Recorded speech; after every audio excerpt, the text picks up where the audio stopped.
What they dismissed as attitude was actually evidence of accuracy. What they couldn't understand wasn't a flaw. It was fine-tuned purpose dressed in unfamiliar form. You didn't come here to be digestible. You came encoded with a pattern too refined for shallow perception. The world didn't reject you. It simply lacked the clarity to recognize what was standing in front of it. You were never too much. You were exactly right for a mission that required everything you are.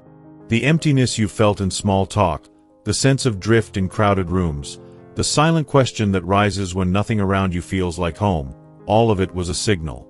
Your disconnection wasn't a problem to fix, but a compass pointing toward deeper waters. The craving for meaning that's always burned just under your skin is proof you weren't made for the shallow end of existence. You were designed to move through dimensions of understanding most people never touch. People don't glare at you out of confusion. Something in them remembers you. There's a silent recognition when they meet someone who lives from the inside out. They feel the sharpness of your presence, the steadiness of someone who doesn't borrow identity from the world around them. They don't stare because you're unfamiliar. They stare because you remind them of what they buried to belong. You walk in rooms and shift the frequency. Not because you try, but because you carry something that can't be faked. You weren't built for camouflage. You weren't born to echo. Your very existence disrupts the spell of conformity others have quietly agreed to maintain. You don't just stand out. You stand as a mirror they didn't ask for but can't look away from. And that loneliness, that aching distance you've felt for so long, it wasn't exile, it was elevation. You weren't pushed out. You were lifted above. Because the heights you were meant to reach would have crushed you if you'd stayed attached to what couldn't rise with you. What they called isolation was actually insulation. Not from life, but from everything that couldn't carry the weight of your becoming. What you carry can't be decoded, and that's exactly why they can't leave you alone. You weren't sent here to be understood. You were sent to be felt. And the intensity of that presence has become a riddle they can't solve. One that pulls them in even as it pushes them to their limits. They follow the echo of something you never said out loud, hoping that by staying close enough, they'll catch the secret, not knowing it was never something you spoke, but something you are. There's a reason their curiosity feels like more than mere interest. When they watch you, it isn't admiration, it's calculation. They're not studying you to connect. They're analyzing you to imitate. The tilt of your tone, the calm in your chaos, the way you move when no one's watching, these are all pieces of a puzzle they think will grant them access to what you were born with. But imitation doesn't birth the sacred. And your essence isn't a formula to be copied, it's a frequency that refuses to be hijacked. They linger near your orbit because something about you feels like clarity in a world built on noise. After years of synthetic emotion and connection filtered through plastic lenses, realness has become rare and terrifying. To those who've never tasted truth without performance, your rawness feels like a language they've forgotten how to speak. You remind them of something human, something whole, and it both heals and haunts them. Even they don't fully grasp what draws them toward you. They just know your presence touches a part of them that's been sound asleep. Your energy lights up rooms that don't know why they were dim. That's why some won't let go, not because they cherish you, but because they feel alive when you're around. You become the permission they've never given themselves. And while they don't have the words for it, their soul leans in every time you walk by. Those who tried to reshape you were never trying to help. They were trying to make you more palatable for a system that couldn't handle your raw voltage. Every time they pushed back against your depth, it was proof you were on the right track. Every door that closed wasn't punishment, it was precision. And every misread interaction wasn't a flaw, it was a filter, protecting you from alliances too fragile to walk with someone as fully formed as you. What they misunderstood was never your burden. It was your shield. They won't say it, but something in them shifts when you walk into the room. Not because you demand it, but because your presence stirs what they locked away. parts of them they thought were long gone begin to whisper again. Callings they silenced start tapping on the walls of their consciousness. And for some, that awakening feels like hope. For others, it feels like exposure. Because your very being challenges what they've learned to live without. You're not just unsettling individuals. You're disrupting entire blueprints. Not by force, but by contrast. You walk into spaces built on silent agreements to numb out, and suddenly the equilibrium fractures. That silent refusal to engage in the rituals of dysfunction, to laugh at what isn't funny, to agree with what isn't true, to go along with what isn't right, throws a wrench into systems that depend on compliance to survive. Your quiet truth shakes the floorboards of their performance. You don't raise your voice. You don't need to. Just the act of standing fully in your truth is a disturbance. Not a violent one, a clarifying one. You're a reminder that it's possible to live unmasked. That someone can move through the world unbought, unfiltered, and undiluted. And in rooms where pretense is currency, your transparency bankrupts the illusion. The pressure others feel around you isn't personal. It's reflective. You don't confront their choices, yet your presence makes them confront themselves. The way you live invalidates the narratives they've depended on. If someone like you exists, with conviction, with clarity, with self-respect, then maybe all those compromises weren't inevitable after all. And that realization burns more than any insult could. So when someone withdraws from you without reason, when admiration turns to avoidance, know this, they weren't running from you. They were running from the part of themselves they saw come back to life in your mirror. Not everyone is ready to face what your existence reveals. And that's not your burden to carry, it's their invitation to grow. There's a shift that happens when inner power begins to surface.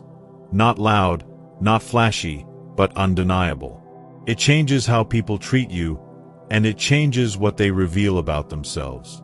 Some grow uneasy, not because you've harmed them, but because your evolution silently exposes the corners of their comfort zones. Others shrink away, unable to hold space for a version of you that no longer dims itself to soothe their insecurity. Growth isn't always celebrated. Sometimes it's treated like a threat. Not because you've done anything wrong, but because you've dared to become more. When someone's affection becomes sharp and competitive the moment you elevate, it speaks more about their own inner war than your success.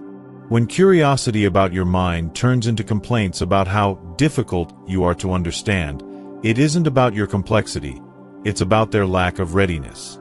These weren't betrayals. They were mirrors. Each one held up a truth you needed to see. You're not here to be accessed. You're here to be honored. Not every hand that reaches deserves to touch. It's not rare to encounter people who want your clarity but not your chaos, your light but not the storm that forged it. They come close hoping to absorb your glow, yet offer nothing but shadow in return. This kind of imbalance is easy to miss when you're conditioned to see your value as something that must be earned, bartered, or justified. But the truth is, your presence is not a transaction. It's a legacy.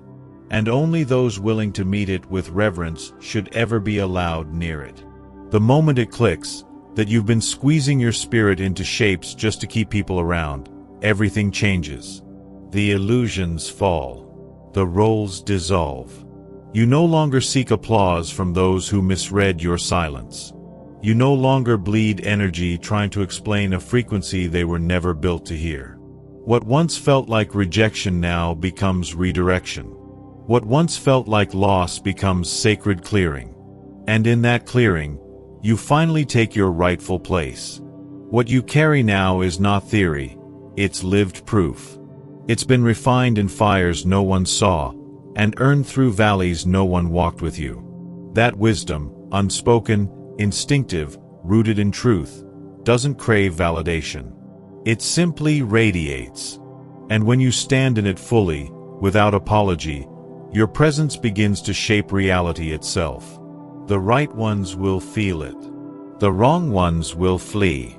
And you You'll finally understand that was always the design. There comes a turning point when your energy no longer asks permission to be present. Not out of arrogance, but out of alignment. Something internal reconfigures, and suddenly the need to justify who you are fades into silence. You begin to walk differently, not with noise, but with certainty. You stop bending your truth to soften someone else's reaction.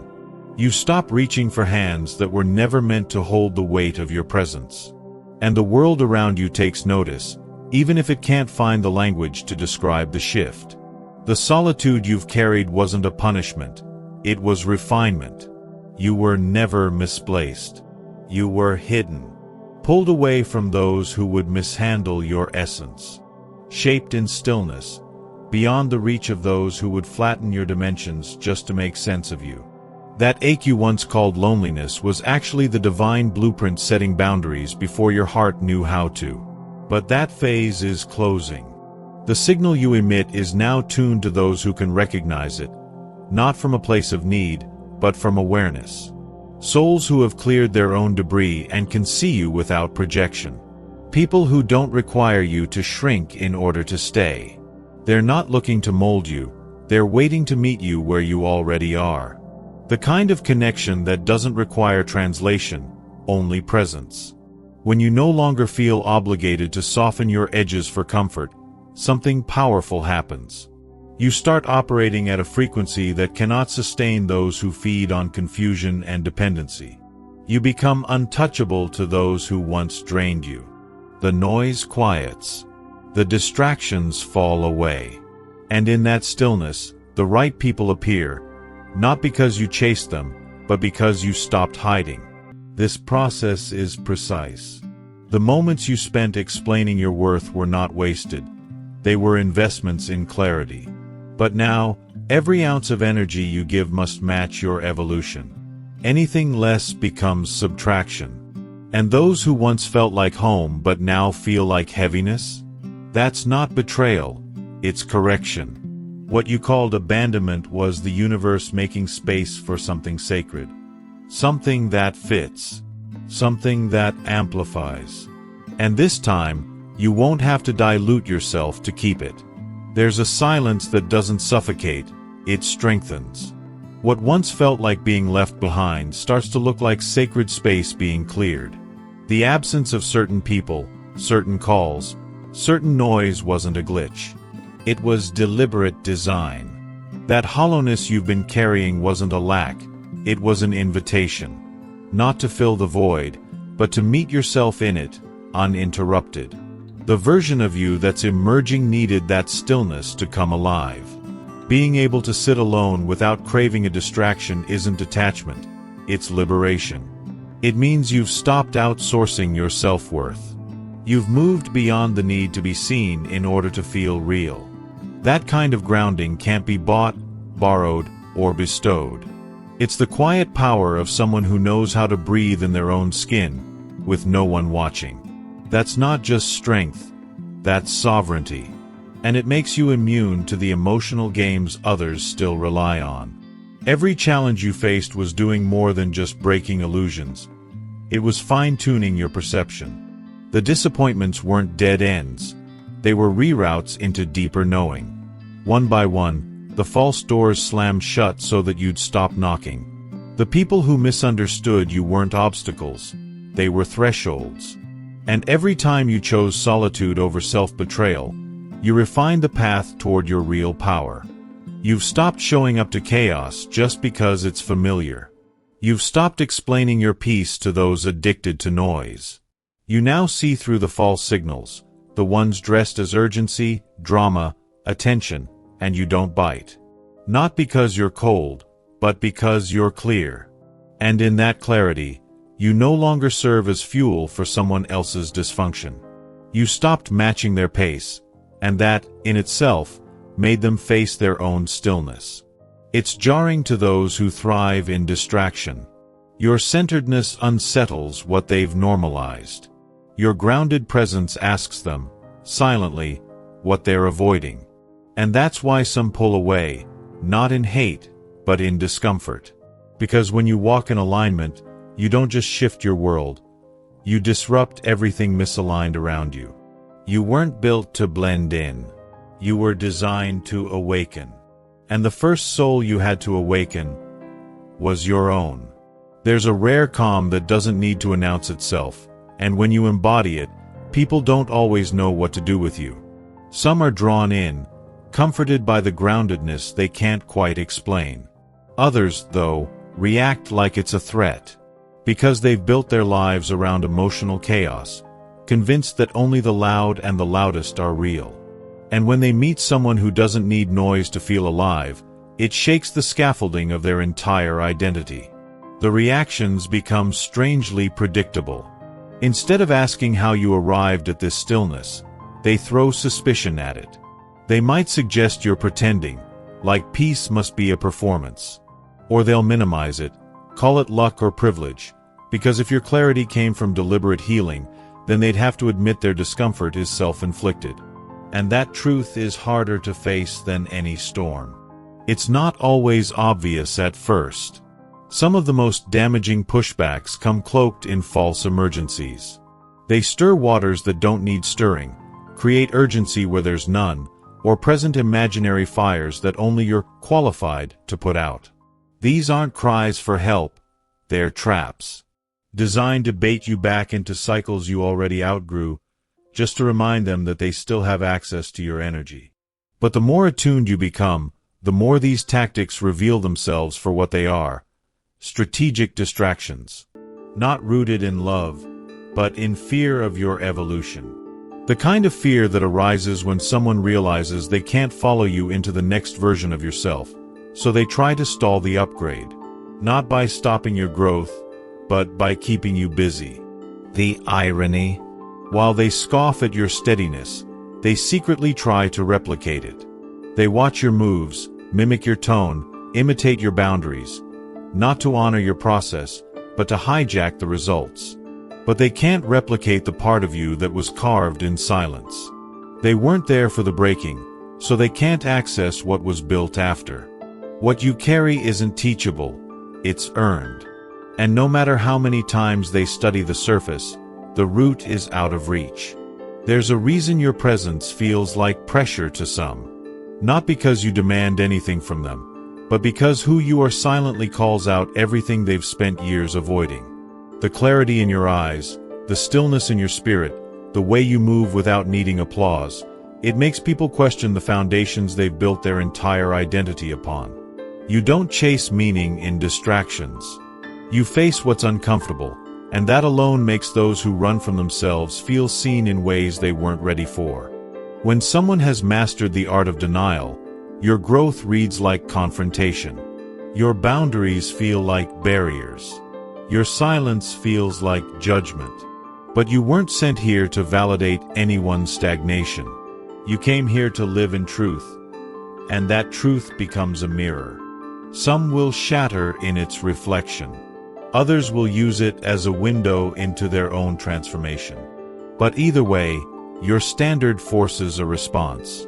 There are people who will twist your depth into a flaw, call your discernment difficult, label your expectations extreme. Not because you've overreached, but because they've never stretched. Their accusations aren't insight, they're confessions. When they say you're too much, they mean they're unprepared.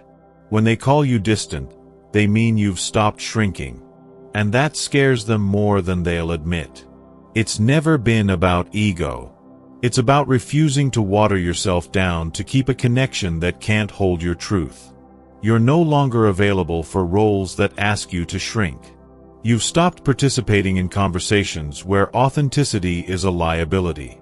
And the universe has responded by stripping away everything that required you to pretend, apologize, or perform.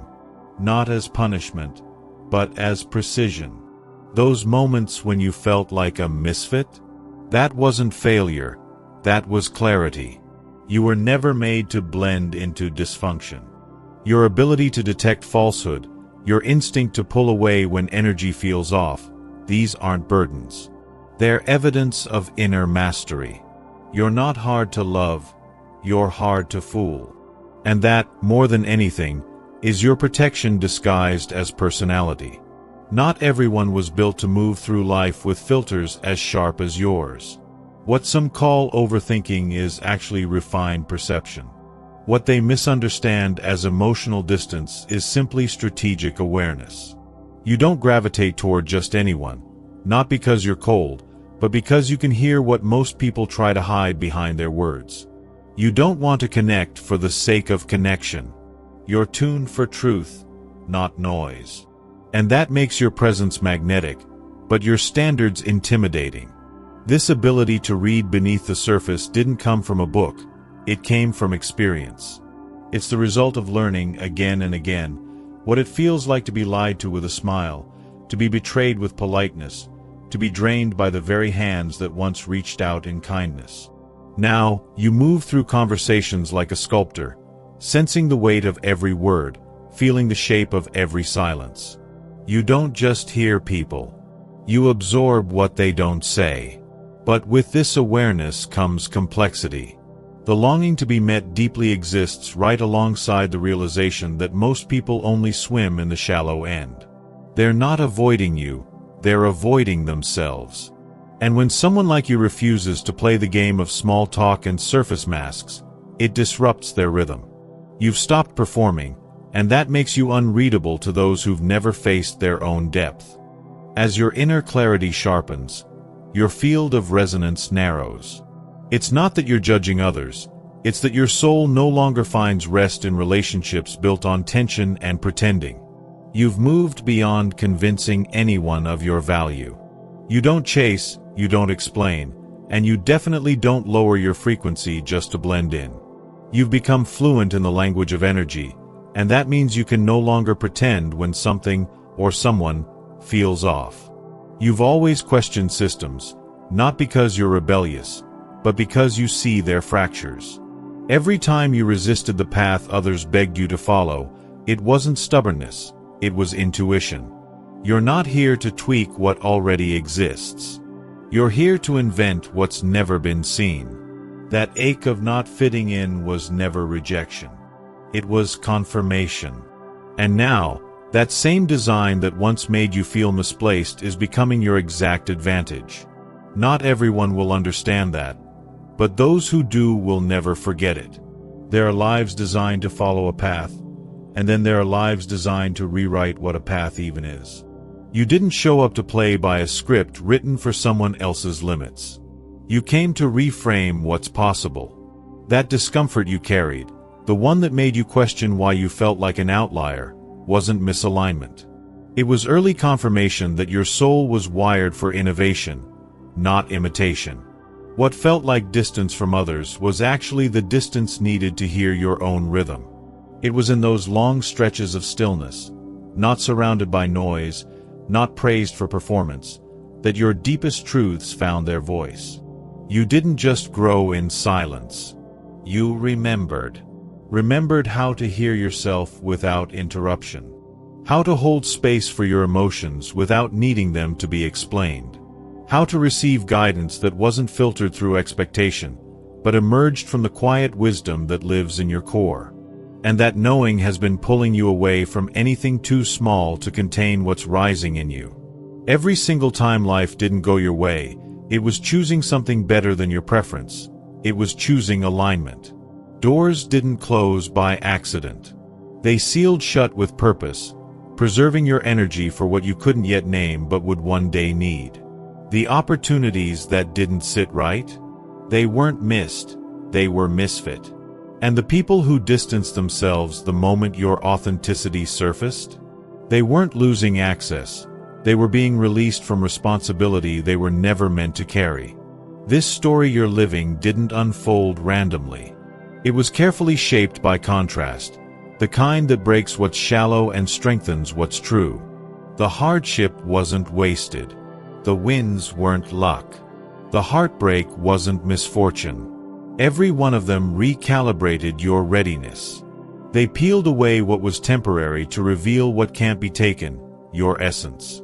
And that essence is the reason you can now recognize real peace, real purpose, real alignment when it shows up. and that timing everyone talks about. It has less to do with clocks and calendars than it does with your own readiness. External shifts respond to internal thresholds. What you thought you were waiting for was actually waiting for you, to see it, to receive it, to rise to it. And now that you've stopped begging life to make sense and started trusting the intelligence of your path, everything that once felt delayed is suddenly right on time. Some lives are accelerated. Yours has been refined. You haven't been delayed. You've been developed. While others sprinted toward applause, you were being carved in silence. Every door that didn't open was time to protect the version of you that wasn't ready yet. You weren't held back. You were held in place until your inner foundation was strong enough to carry the weight of what's coming. The waiting wasn't empty. It was sacred groundwork. Those disappointments that showed up like last-minute losses? They were reroutes in disguise. You were being steered away from shortcuts that would have cost you your soul. That relationship that dissolved when it felt like the beginning of everything? It wasn't sabotage, it was preservation. That job that vanished just before it landed? A detour, not a defeat. Something bigger, something truer, was mapping itself behind the scenes, guided by a wisdom deeper than logic. You've been walking through a quiet initiation.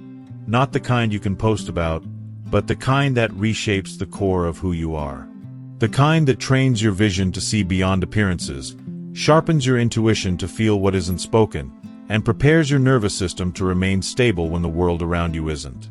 What you've endured wasn't random. It was sacred design. Each heartbreak was a compass. Each ending, a checkpoint. Now the tempo is changing. You're being summoned into movement. The doors ahead won't require keys. They'll respond to presence. But to walk through them, you'll need to leave behind every version of you that begged for permission to exist. The ones who match your frequency are being magnetized. The spaces that can hold your magnitude are being revealed. But they can only find you if you're standing in your full signal.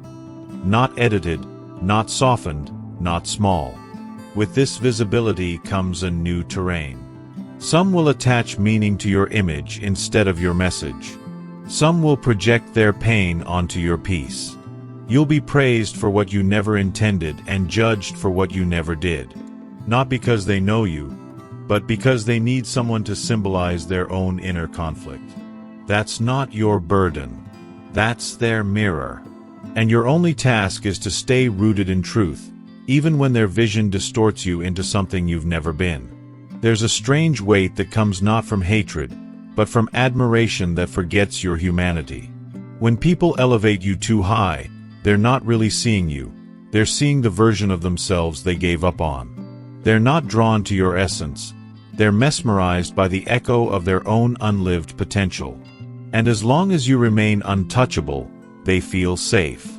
Because if you ever show your imperfections, the fantasy they built around you begins to crumble. It's not the criticism that stings most, it's the praise that turns into possession. When you're expected to inspire without ever needing rest, to give without ever being empty, to shine without ever flickering, you're no longer a person in their eyes, you're a projection screen.